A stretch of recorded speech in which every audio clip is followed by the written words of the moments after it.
Hello, welcome to my latest video. And today I want to talk about something which I've seen on YouTube. And it's a Christian by the name of Ashley Rattow claiming that Jordan Peterson just destroyed atheism with this one video. So what is this one video that he's referring to? So I watched Ashley Rattow's video, and he's got a clip of Jordan Peterson talking, I think maybe to some students, about the origins of morality, effectively. And he's using this as the argument that, or rather, the logical conclusion of what Peterson is saying, or what he thinks is the logical conclusion, to claim that it's debunking or destroying atheism.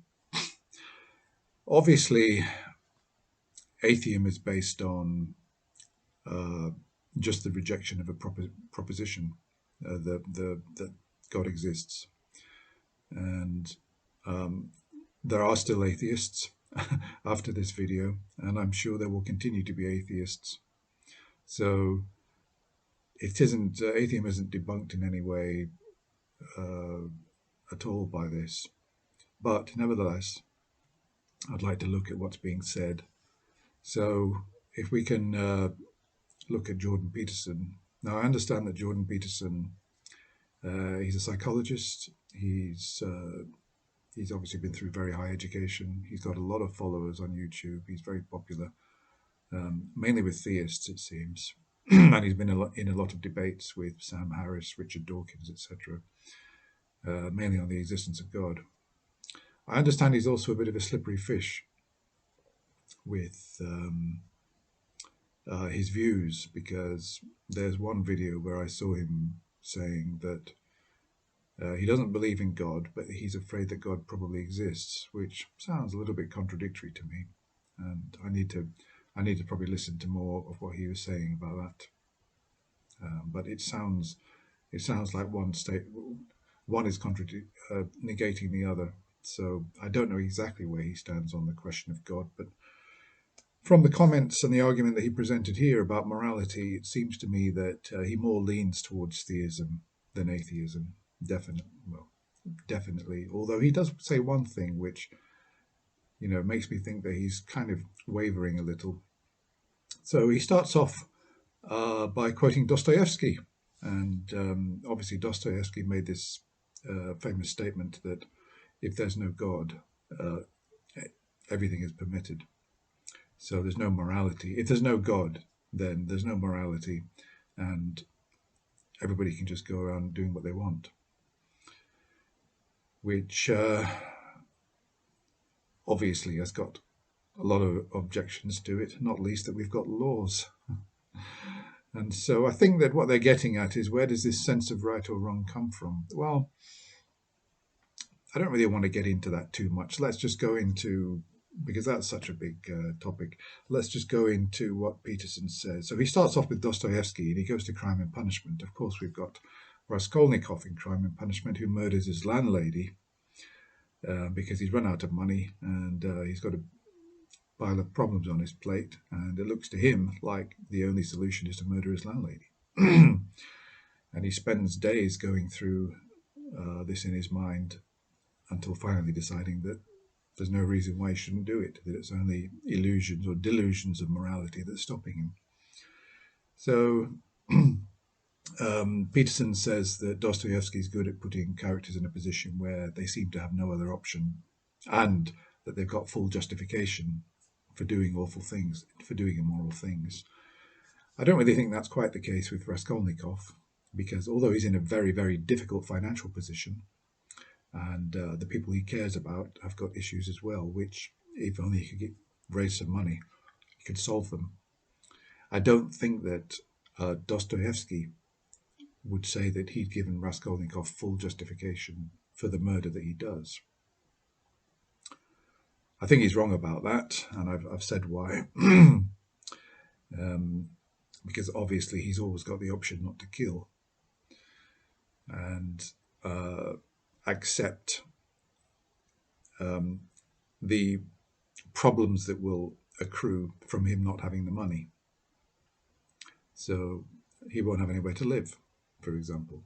He'll be on the street. He can sleep on the streets. There's always a choice between killing somebody and not killing them, but accepting the hardships. And in Raskolnikov's case, the hardships that would happen to him if he didn't do the murder. So I don't agree with that. There's not full justification for, but Jordan Peterson claims that there is in the novel, and that's nonsense.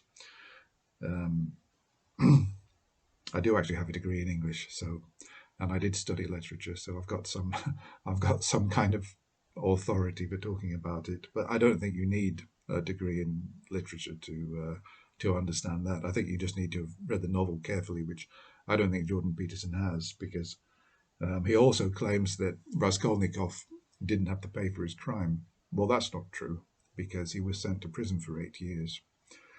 He did actually confess in the end. He was chased down by a detective, and there was a bit of a cat and mouse game going on. And there was no kind of direct evidence where they could pin him down, and he ended up confessing. He confessed in full, but he was nevertheless sentenced to 8 years in Siberia in penal servitude. So he's wrong about that, and it's not a very good. It's not very good that he's talking to students and he's getting these things wrong about a very important work of literature. So that sort of disappointed me a bit, and and then he goes on to talk about. He mentions Sam Harris and Richard Dawkins, and he's saying that atheists like Sam Harris and Richard Dawkins have got what he calls presuppositional myths about morality, the morality that we've got and where it came from, that he's claiming they're saying that it's just a given, that we should take that they're not, that they're self-evidently moral, and that they don't need any justification. I don't think that's what Sam Harris and Richard Dawkins would say at all. I think that I don't know how he came to that conclusion, but I believe that they would take the humanist, the secular humanist view, and the view that I've got, that as cultures evolved, they found that it was a good thing to have a moral code, and they found that certain types of behaviors were destructive to the society and other types of behaviors were constructive. So we can also see this in primitive cultures studied by anthropologists, illiterate cultures with no God, and very little of religion, and they've also got moral code. The same old thing, no stealing, no killing, etc. And so they've got the same the same kind of moral code that we've got. Now, of course, Christians will turn around and say, "Oh, well, yes, of course. That's because God wrote it on their hearts when they were born." Well, that's just an assertion. That's just an assertion because you're ruling out that people and cultures that were in these tribes, going back to early times, did not work out for themselves with their intelligence that it's better to have a moral code, and that it's not good to go around killing people, it's not good to go around stealing. Furthermore, I probably shouldn't really go into this, but if we look at the Ten Commandments, I've got them here, because if it's being said that, and I'm getting away from what Peterson was saying, but I'll just briefly, he's saying that our ethical code and all the morals in our culture is predicated on the idea of a God. I find that quite significant that he says that. Not God, but the idea of a God. But before I comment on that again, let me just have a look at the Ten Commandments, because after all, if we're predicating our moral code as we know it today, the one that evolved to the present time, or survived, shall I say, then where is that to be found in the Bible? Now, there's been a lot has been said, I think correctly in my view, about slavery in the Bible. And is it moral? we're all more or less agreed now that slavery is immoral. Owning another person is immoral. And yet we've got slavery in the Bible. We've got it in Exodus, and we've got it even in the New Testament. We've got 1 Peter chapter 2 verse 18. St. Peter writes, "Slaves, be subject to your masters with all reverence, not only to those who are good and equitable, but also to those who are perverse." So you've got to be, as a slave, you've got to be obedient not only to good masters, but to bad ones as well, those that treat you badly. So it's clear to me, and this is a major issue for Christians and theists from the Bible. They start saying, well, you've got to look at the context. The Jewish people were building up the civilization, and they were conquering people, and they had to do something with the survivors. Of course, they're making excuses and tap dancing around all the time, but it's quite clear from what I can read that even in the New Testament, slavery is accepted. It's not condemned as immoral. And any book that does not condemn slavery as immoral, to me, is not worth reading at all. Maybe you'll disagree with that. But it's really a book of disrepute. But coming back to the Ten Commandments, I'm talking about this because this really underpins the whole of what is being claimed. If you're going to say that God, and in particular the God of the Bible, is the foundation of our modern of morality, then you've got to really justify it by looking at the texts where the morals are encoded.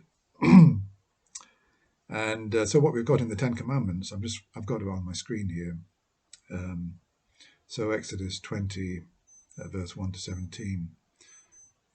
You shall have no other gods before me. Okay, well, that's a good start. That's relevant, isn't it, to people? Number 2, you shall not make for yourself an image in the form of anything in heaven above, or on the earth beneath, or in the waters below. So, well, there's another one. It's nothing about the morals that we think about today, and which were thought about through the millennia. It's about protecting God's authority over the people, over his subjects. It's no different, really, from a king saying that if anybody challenges my authority, I'm going to cut your heads off. It's no different. I don't think it's different. I think it's equivalent. Okay, 3, you shall not misuse the name of the Lord your God, for the Lord will not hold anyone guiltless who misuses his name. Well, again, it's like saying, sod King Henry. If you said that in the 16th century, you'd have been taken to the Tower and eventually probably hung, drawn, and quartered. So number 4. So far we haven't got a single, what I would call a proper moral rule. Number 4, remember the Sabbath. Well, I won't go through that, but that's all about the Sabbath, keeping the Sabbath holy. Number 5, honor your father and mother, so that you may live long in the land the Lord your God is giving you. Well, this is all about obedience, isn't it? Be obedient to your father and mother. That's not a moral thing either. It might be a desirable thing, but if my father tells me to go and punch somebody, then, and I say no, I'm dishonoring him, but I'm being moral. But according to this, I'm being immoral. It doesn't make any sense. Okay, finally, number 6, thou shalt not murder. Okay, that's 1. Thou shalt not commit adultery. Well, again, that's something which some people might consider immoral, but in today's modern world, it's not really. Thou shalt not steal. Fair enough, I agree with that one. But again, you could make arguments that there are cases where one could steal and it could be moral. But let's move on.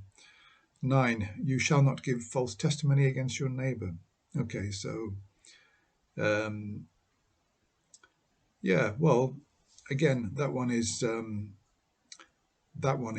fair enough. Number 10, you shall not covet your neighbour's house. You shall not covet your neighbour's wife. Well, so there are only, well, forget that. That's nonsense. That's nothing to do with what I would call morality. So really, we've just got you shall not murder, you shall not steal, and you shall not bear false witness.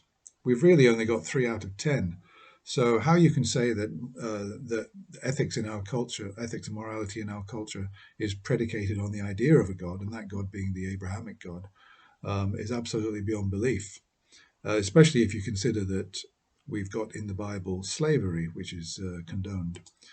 Okay, so I don't want to go on too much more about that, but this thing that Jordan Peterson says, it's predicated on the idea of a God. Okay, well, I believe I've debunked that. I don't think it's true at all, and I think I've given good reasons enough in this video why that is not the case. If you already believe in God, I can see why you would try and use that as an argument. But coming from a position of not believing there's evidence to support the existence of a God and having a clean slate, as it were,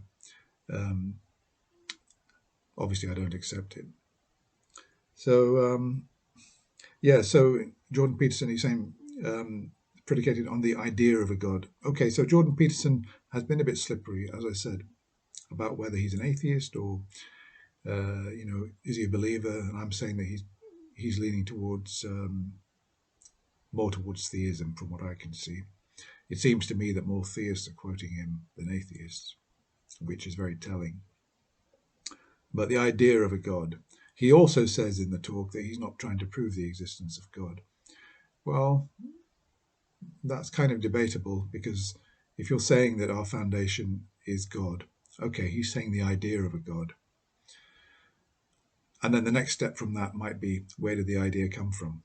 You see? So, but I suppose I can't even agree that it's predicated on the idea of a God. So if he's conceding that, if he's saying that he's an atheist, but because there may be some atheists who believe actually that the morality that we've got in society is actually predicated on the idea of a God. There may be some who agree with that proposition.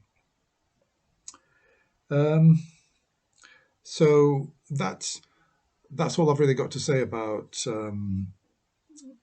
that's all I've really got to say about Jordan Peterson in terms of what he said, the substance of what he said. I only saw 5 or 10 minute clip, so I didn't see the whole thing, unfortunately. I'm really just responding to this YouTuber claiming that what Peterson said destroys atheism. Of course it doesn't. That's just ridiculous. What would you call it? It's a false claim anyway. But he does the core of his argument, what he's extrapolating from what Peterson says, is that there must be a God because we've got morality, and we've only got morality because God wrote on our hearts a moral code. Okay, well, a couple of things about that. First, he's not read the Bible because he doesn't realize that God supports slavery, and he hasn't looked at the Ten Commandments and seen that there's only 3 there which have got any kind of validity.